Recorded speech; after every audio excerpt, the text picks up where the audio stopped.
Welcome dear students, good morning all of you. Dear students, पिछले lecture में हमने अणुसंख्या गुणधर्म्स पढ़े थे, कोलिगेटिव प्रॉपर्टीज़ पढ़ी, जिसमें से हमने 3 कोलिगेटिव प्रॉपर्टीज़ कंप्लीट कर ली हैं। आज के लेक्चर में हम नेक्स्ट कोलिगेटिव प्रॉपर्टीज़ डिस्कस करेंगे और ये है परासरण दाब, ऑस्मोटिक प्रेशर। परासरण दाब, देखो परासरण को स्पष्ट करने से पहले हम बात करेंगे कुछ ऐसी प्रक्रियाएं जो हम डेली यूज़ में देखते हैं। सुबह सुबह जब हम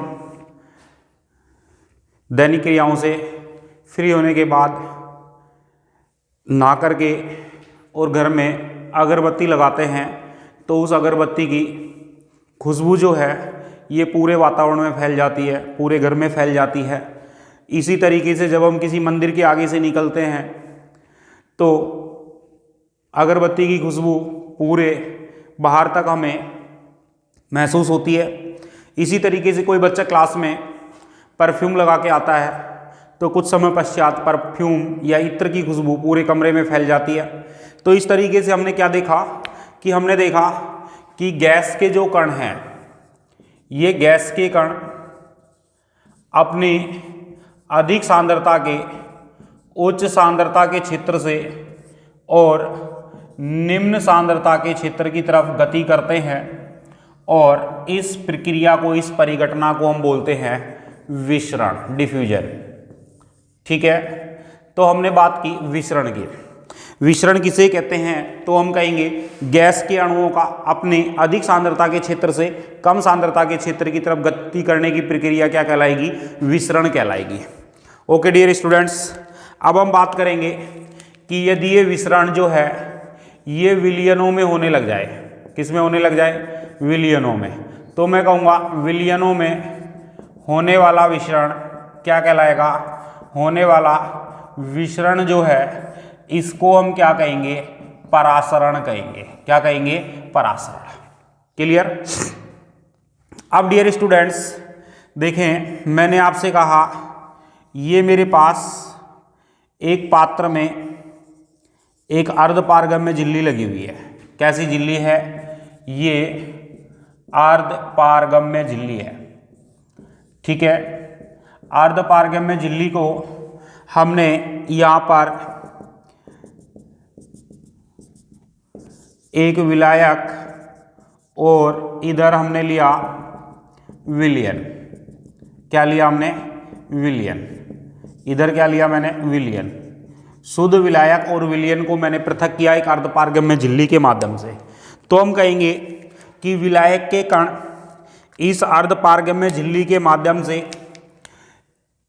विलायक के कण अर्धपारगम्य झिल्ली के माध्यम से विलायक से विलयन की तरफ गति करेंगे। विलायक का मतलब हो गया कि यहाँ ये इनकी सांद्रता, विलायक की सांद्रता ज़्यादा है, विलयन में विलायक प्लस विलेय दोनों हैं। तो मैं कहूँगा इस शुद्ध विलायक के कंपेरिजन में विलयन की मात्रा या विलयन की सांद्रता कम हो गई। तो मैं आपसे कहूँगा कि विलायक के कण विलायक के अणुओं का अर्धपारगम्य झिल्ली के माध्यम से, यह अर्धपारगम्य झिल्ली का माध्यम है जहाँ से उच्च सांद्रता के क्षेत्र से और ये गति करेंगे किधर? निम्न सांद्रता के क्षेत्र की तरफ। उच्च सांद्रता के क्षेत्र से किधर गति करेंगे? निम्न सांद्रता के क्षेत्र की तरफ गति करेंगे। यहाँ विलायक में विलायक के अणुओं की मात्रा ज़्यादा है, विलयन में विलायक के अणुओं की मात्रा क्या है? कम है।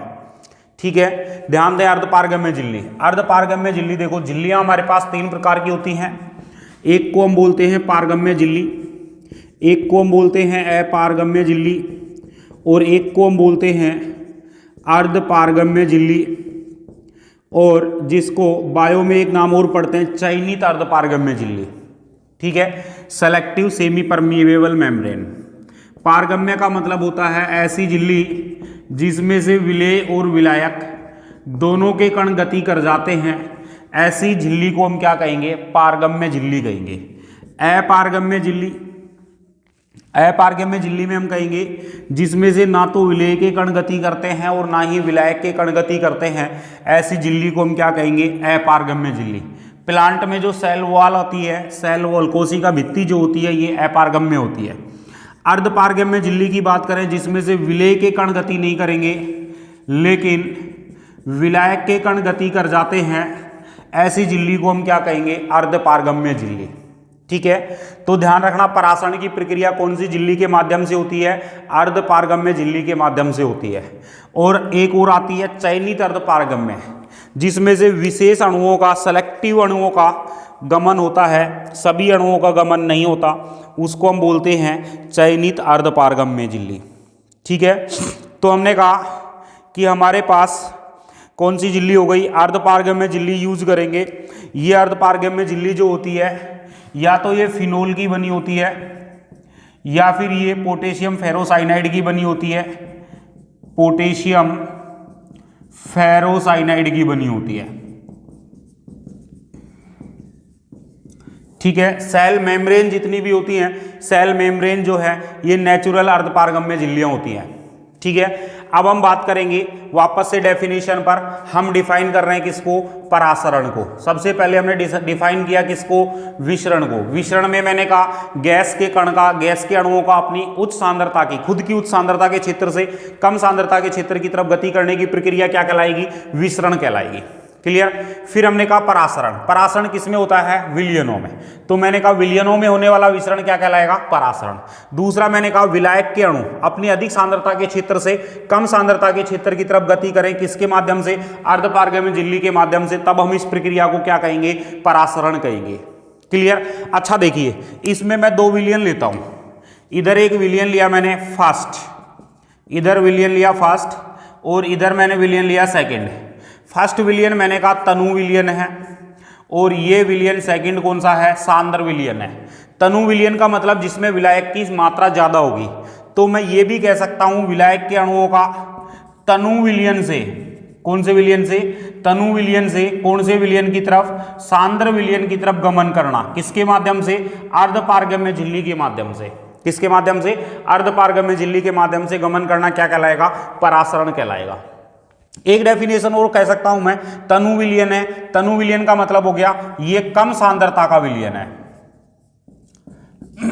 कौन सा विलयन है? कम सांद्रता का विलयन है। और सांद्र विलयन है तो ये अधिक सांद्रता का विलयन है।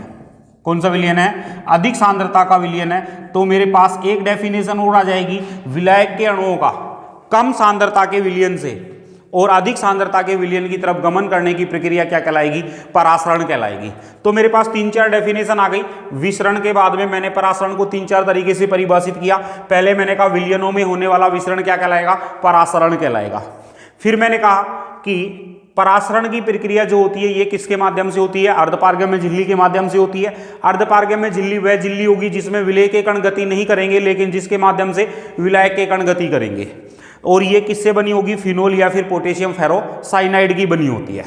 ठीक है, फिर मैंने आपसे क्या कहा कि अर्धपारगम्य झिल्ली से विलायक के कण गति करेंगे, तो विलायक के कण अपनी खुद की उच्च सांद्रता से निम्न सांद्रता की तरफ गति करेंगे, या फिर जहां विलायक की सांद्रता अधिक होगी तो ऐसे विलयन को हम क्या नाम देंगे? तनु विलयन। तो मैं एक डेफिनेशन तनु विलयन से किसकी तरफ गति कर सकता हूं? सांद्र विलयन की तरफ गति करके दे सकता हूं। और फिर तनु विलयन यानी कि कैसा विलयन होगा? कम सांद्रता का विलयन होगा। तो मैं कम सांद्रता के विलयन से अधिक सांद्रता के विलयन की तरफ भी गति कर सकता हूं। ठीक है, तो इस प्रकार से मेरे पास डेफिनेशन हो गई विलायक के अणुओं का अपनी उच्च सांद्रता के क्षेत्र से निम्न सांद्रता के क्षेत्र की तरफ अर्धपारगम्य झिल्ली के माध्यम से गमन करने की प्रक्रिया क्या कहलाएगी? परासरण कहलाएगी। फिर मैंने कहा दूसरा डेफिनेशन, विलायक के अणुओं का तनु विलयन से सांद्र विलयन की तरफ अर्धपारगम्य झिल्ली के माध्यम से गमन करने की प्रक्रिया क्या कहलाएगी? परासरण कहलाएगी। और डियर स्टूडेंट्स, एक डेफिनेशन मैंने आपसे कहा कि विलायक के अणुओं का कम सांद्रता के विलयन से अधिक सांद्रता के विलयन की तरफ गमन करने की प्रक्रिया किसके माध्यम से? अर्धपारगम्य झिल्ली के माध्यम से गमन करने की प्रक्रिया क्या कहलाएगी? परासरण कहलाएगी। क्या कहलाएगी? परासरण। क्लियर? परासरण को परिभाषित करने के बाद हम आते हैं परासरण दाब पर। तो परासरण दाब के लिए मैं एक एक्सपेरिमेंट करता हूं, एक प्रयोग करता हूं। देखें, हमने कहा कि हमने एक पात्र में अर्धपारगम्य झिल्ली के माध्यम से दो विलयनों को पृथक कर दिया। एक पात्र लिया, इसमें ये अर्धपारगम्य झिल्ली लगाई और अर्धपारगम्य झिल्ली के माध्यम से दो विलयनों को पृथक किया। ये विलयन फर्स्ट है और ये विलयन हो गया फर्स्ट, और ये मेरे पास हो गया विलयन सेकंड। विलयन सेकंड मैंने कहा विलयन फर्स्ट जो है ये तनु विलयन है, विलयन सेकंड मैंने कैसा लिया है, सांद्र विलयन लिया है। क्लियर। मैंने इस पर एक पिस्टन व्यवस्थित किया, ये पिस्टन P1 और ये पिस्टन व्यवस्थित किया है, इसको मैंने लिख दिया किससे, P2 से। ये इनकी मूल अवस्था है A, ये इसकी मूल अवस्था है B। अब देखिए क्या प्रक्रिया होगी। तनु विलयन से विलायक के कण किधर गति करने लगेंगे, सांद्र विलयन की तरफ गति करने लगेंगे, यानी कि परासरण की प्रक्रिया प्रारंभ हो जाएगी। परासरण की प्रक्रिया होगी तो विलयन फर्स्ट से यानी कि तनु विलयन से विलायक के कण विलयन सेकंड यानी कि सांद्र विलयन की तरफ गमन करेंगे। तो धीरे धीरे पिस्टन P2 ऊपर उठने लगेगा, पिस्टन P1 नीचे आने लगेगा। एक स्थिति वापस से ऐसी आएगी कि जब ये दोनों पिस्टन, ये पिस्टन नीचे आकर के और कांस्टेंट पोजीशन पर रुक जाएगा और ये पिस्टन ऊपर उठ करके एक कांस्टेंट पोजीशन पर रुक जाएगा, यानी कि परासरण की प्रक्रिया क्या हो जाएगी, बंद हो जाएगी। ठीक है। मैंने कहा कि इस पिस्टन पर मैंने एक बाह्य दाब लगाया, क्या कर दिया, बाह्य दाब लगा दिया, और ये बाह्य दाब एक्स्ट्रा है, अतिरिक्त है, पिस्टन के दाब के अलावा बाह्य दाब है, जिसके कारण ये पिस्टन P2 अपनी मूल स्थिति पर ही बना रहे। इस मूल स्थिति पर ही बना रहेगा तो विलायक के कण तनु विलयन से सांद्र विलयन की तरफ गति नहीं करेंगे, परासरण की प्रक्रिया रुक जाएगी और ये पिस्टन P1 भी अपनी मूल स्थिति पर ही बना रहेगा। ये भी मूल स्थिति पर रह जाएगा और ये पिस्टन भी अपनी मूल स्थिति पर बना रहेगा। कब रहेगा, जब मैं इस पर एक अतिरिक्त बाह्य दाब लगाता हूं, और ये अतिरिक्त बाह्य दाब क्या कर रहा है, इस पिस्टन P2 को इस मूल स्थिति पर रोक के रख रहा है, ना तो इसको नीचे जाने दे रहा है, ना ही मूल स्थिति से ऊपर जाने दे रहा है। ठीक है। तो ये जो अतिरिक्त बाह्य दाब है जिसके कारण परासरण की प्रक्रिया रुक गई है, इस दाब को हम कहते हैं परासरण दाब। क्या कहा मैंने, क्या डेफिनेशन आ गई, वह अतिरिक्त बाह्य दाब जिसके कारण पिस्टन P2 अपनी मूल स्थिति पर बना रहता है,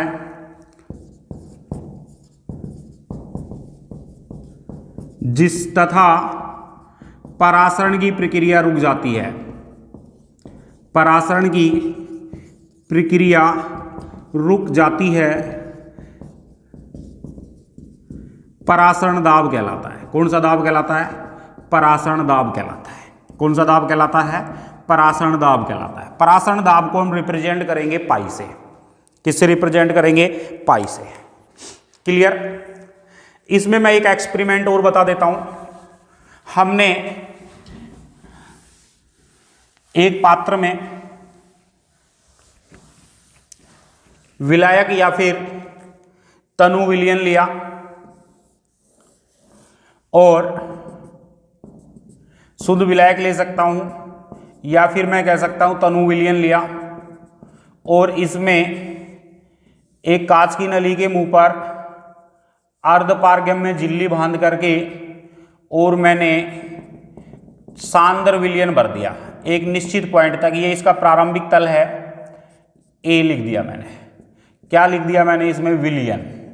कौन सा विलयन लिया मैंने, सांद्र विलयन। कौन सा विलयन ले लिया है, सांद्र विलयन। अर्धपारगम्य झिल्ली से लिया है तो धीरे धीरे इसमें परासरण की प्रक्रिया होगी। विलायक के कण तनु विलयन से सांद्र विलयन की तरफ गति करेंगे और इस विलयन का तल ऊपर उठने लगेगा और ये तल में वृद्धि होगी। यहां एक स्थिति पर जब इस द्रव की स्थिति बदल जाती है तो यहां पर कांस्टेंट पोजीशन आएगी। यहां पर अब इसका तल बढ़ना रुक गया, बंद हो गया, और बंद हो गया तो ये द्रव का एक दाब लगेगा जिसको हम कहेंगे द्रव स्थैतिक दाब। कौन सा दाब कहेंगे, द्रव स्थैतिक दाब। और ये द्रव स्थैतिक दाब जिसके कारण परासरण की प्रक्रिया रुक जाती है, ये दाब भी क्या कहलाएगा, परासरण दाब कहलाएगा। और पाई बराबर आएगा एच डी जी या पाई बराबर एच रो जी। एच तल की जो ऊंचाई में परिवर्तन है ये है, रो जो है इस विलयन का क्या है, डेंसिटी है, घनत्व है, और जी क्या है, गुरुत्वाकर्षण बल है, गुरुत्वीय त्वरण है। ठीक है, क्या है, गुरुत्वीय त्वरण। यहां से परासरण दाब पाई का फॉर्मूला आ गया, पाई बराबर एच डी जी। क्लियर, दो डेफिनेशन निकल के आई। इस एक्सपेरिमेंट से डेफिनेशन आ गई, वह अतिरिक्त बाह्य दाब जिसके कारण परासरण की प्रक्रिया रुक जाती है परासरण दाब कहलाता है। और यहां हमारे पास आ गया वह द्रव स्थैतिक दाब जिसके कारण परासरण की प्रक्रिया रुक जाती है, कौन सा दाब कहलाता है, परासरण दाब कहलाता है। क्लियर, अब हम परासरण दाब पर वान ठाप के नियमों के बारे में डिस्कस करेंगे। और वान ठाप नामक वैज्ञानिक ने गैसों के नियमों को, जो गैसों के लिए नियम हमने पढ़े थे 11th क्लास में स्टेट ऑफ मैटर में, गैसों के नियम को विलयनों पर लागू किया और फिर उनके आधार पर परासरण दाब ज्ञात करने के लिए एक समीकरण निर्धारित की और प्रूव किया कि परासरण दाब भी एक अणु संख्यक गुणधर्म होता है। कैसा गुणधर्म होता है, अणु संख्यक गुणधर्म होता है। तो ध्यान रखना, विलयनों पर गैसों को नियमों को सर्वप्रथम लागू किया है किसने, वान ठाप ने। किसने लागू किया, वान ठाप ने। ठीक है, और वान ठाप समीकरण हम निर्धारित करेंगे।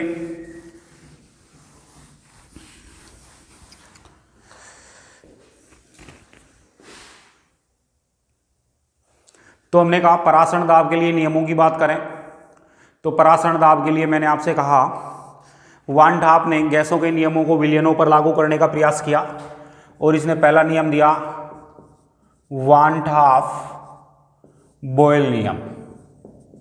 वान ठाप बॉयल नियम, बॉयल का नियम याद करो, कब लागू करते हैं, जब कांस्टेंट क्या होता है, टेम्परेचर होता है। कांस्टेंट टेम्परेचर पर गैसों के लिए आया था P व्युत्क्रमानुपाती V। ठीक है, अब हम P की बात नहीं करके परासरण दाब के लिए लागू करेंगे तो हम कहेंगे पाई व्युत्क्रमानुपाती V, या मैं कह दूंगा पाई समानुपाती किसके, C के। यानी कि इस नियम के अनुसार एक निश्चित ताप पर किसी विलयन का परासरण दाब, विलयन का परासरण दाब उसकी सांद्रता के क्या होता है, समानुपाती, या फिर मैं कह दूं तनुता के क्या होता है, व्युत्क्रमानुपाती। ठीक है, पाई समानुपाती C या पाई समानुपाती 1/V। सेकंड आ गया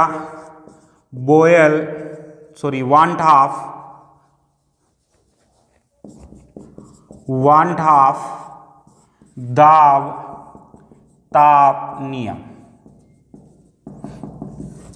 जब कंसंट्रेशन, सांद्रता जो है ये कांस्टेंट कर दी जाए विलयन की, तो एक निश्चित सांद्रता पर परासरण दाब पाई का मान परम ताप T के क्या होता है, समानुपाती। पाई समानुपाती होता है किसके, T के। ठीक है, इन दोनों नियमों को मिला के कह दिया जाए पाई समानुपाती T/V और पाई बराबर ST/V। S जो है ये विलयन स्थिरांक है और विलयन स्थिरांक का मान गैस स्थिरांक R के बराबर होता है। ठीक है, ये तो हो गया एक मोल के लिए, किसके लिए, एक मोल के लिए। और यदि इसी समीकरण को n मोल के लिए लिखना पड़े तो n मोल के लिए मैं आपसे कह दूंगा पाई बराबर NST/V। और मैंने कहा S विलयन स्थिरांक गैस स्थिरांक के बराबर है, तो मैं कह दूंगा पाई बराबर nRT/V। ठीक है, n मोल के लिए, एक मोल के लिए पूछ ले तो पाई बराबर RT/V। क्लियर। अब अपने से बात करेगा परासरण दाब और विलेय का अणुभार। तो देखें पाई बराबर विलेय का अणुभार स्मॉल w/स्मॉल m RT/V ले सकता हूं मैं। ठीक है। और मेरे पास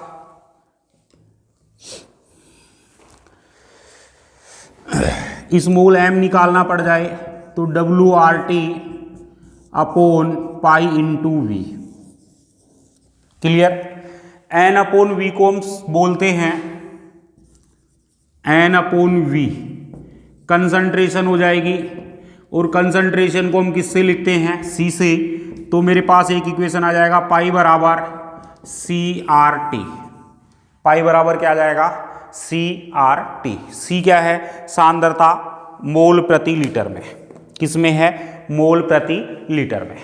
तो देखें पाई का मान किस पर डिपेंड कर रहा है? विलेय के मोलों की संख्या या फिर सांद्रता, विलयन की सांद्रता। सांद्रता का मतलब हो गया विलेय के मोलों की संख्या। इकाई आयतन में उपस्थित विलेय के मोलों की संख्या पर डिपेंड करती है, इसलिए परासरण दाब हमारे पास क्या है? एक अणु संख्या गुणधर्म है। ठीक है। और विलेय के मोलर द्रव्यमान की गणना कराए तो W अपॉन पाई और RT अपॉन वी, यानी WRT upon pi V. Clear. ये हो गया हमारे पास परासरण दाब। अब परासरण दाब के आधार पर हम बात करेंगे तो हमारे पास 2 पॉइंट आएंगे। एक तो हमसे पूछेगा समपरासरी विलयन। समपरासरी विलयन, मैंने 2 विलयन लिए। ठीक है। 2 विलयनों को अर्धपारगम्य झिल्ली से पृथक कर दिया। कौन सी झिल्ली से पृथक कर दिया? अर्धपारगम्य झिल्ली से। विलयन ए और विलयन बी को मैंने अर्धपारगम्य झिल्ली से पृथक कर दिया। ये विलयन है, ये भी क्या है? विलयन। अब मैंने क्या देखा कि इसमें परासरण की प्रक्रिया नहीं हो रही है। नहीं हो रही है तो इस विलयन और इस विलयन की सांद्रता समान है, यानी कि सांद्रता समान है, तब मैं कहूँगा परासरण दाब भी समान है।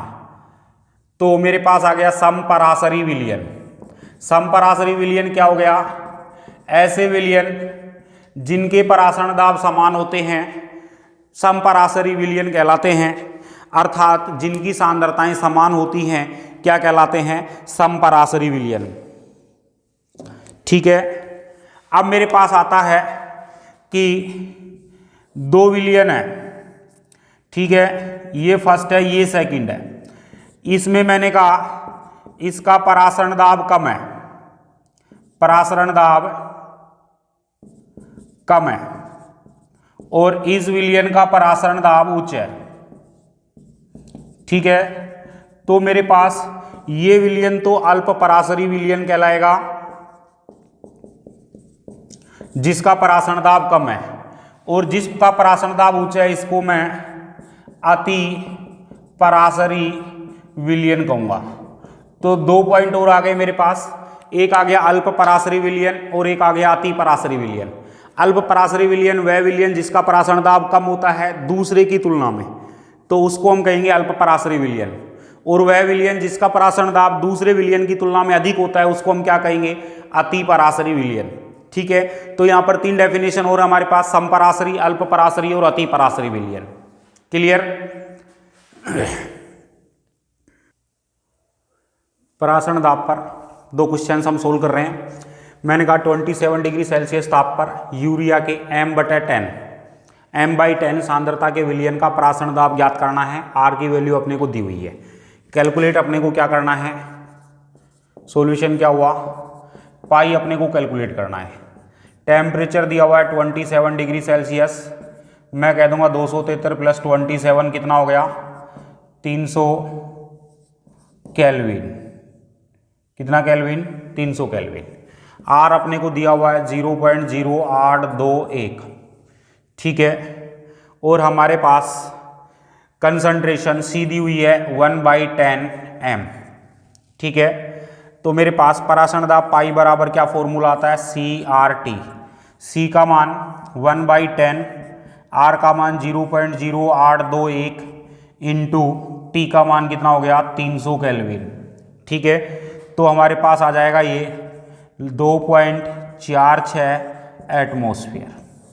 परासरण दाब की वैल्यू आ जाएगी 2.46 ATM, वायुमंडलीय दाब। ठीक है। दूसरा क्वेश्चन मैंने दिया, एक बार वापस देख लें क्या कैलकुलेट करना था? पाई कैलकुलेट करना था। कैलकुलेशन आप कर ही लेंगे। सी की वैल्यू दी हुई है 1/10, आर अपने पास 0.0821, नहीं दिया हुआ हो तो आर की वैल्यू अपने को नॉन होती हैं, पहले से ही लर्न रहती हैं। टेम्परेचर हमेशा केल्विन में पुट करना है और ये आ गया 2.46। सेकंड कह दिया कि 4% यूरिया का विलयन समपराशरी है। किसका समपराशरी है? किसका समपराशरी है? 12% कार्बनिक विलयन। ठीक है, समपराशरी है तो इन दोनों का परासरण दाब क्या होगा? बराबर होगा। ठीक है, दोनों का परासरण दाब क्या होगा? बराबर होगा। बराबर होने का मतलब nRT/V बराबर nRT/V। ठीक है, अब मैं कह दूं n की जगह मैंने लिख लिया W/m और यहां भी लिख दिया W/m। ये किसके लिए है? यूरिया के लिए है, ये कार्बनिक यौगिक के लिए है। ठीक है, इसको मैं कैपिटल लेटर से लिख देता हूं, ये लो W/M। इस कार्बनिक यौगिक का कैपिटल M मोलर द्रव्यमान में हमें कैलकुलेट करना है। 4% का मतलब हो गया 4 ग्राम यूरिया प्रेजेंट है। तो मेरे पास आ गया कि हमारे पास 4, पहले यूरिया का निकाल लेते हैं, ये π1 हो गया, या मैं इसको अलग अलग कर दूं, ये π2 हो गया। ठीक है, और ये भी हो गया WRT/m/V। ये π1 बराबर हो गया, अलग अलग निकाल के बराबर कर देते हैं। π1 बराबर हो गया 4%, 4 RT को ऐसे ही रहने दो अपॉन यूरिया का फॉर्मूला क्या आता है? NH2CONH2। इसका अणुभार निकालेंगे तो कितना आ जाएगा? 60 आ जाएगा। 60 इंटू अपने पास हो गया V 100। 4% का मतलब 4 ग्राम है, विलियन 100 ml है। यहाँ π2 निकालेंगे तो ये हो गया 12%, 12 RT को ऐसे ही रहने दो, M अपने को कैलकुलेट करना है, V कितना हो गया? 100। दोनों का परासरण दाब बराबर है। परासरण दाब बराबर होने का मतलब है कि हमारे पास, वैसे V हम ml में लिख रहे हैं तो लीटर में लिखेंगे तो 1000 से डिवाइड कर देंगे। ठीक है, परासरण दाब बराबर है तो π1 बराबर है किसके? π2 के।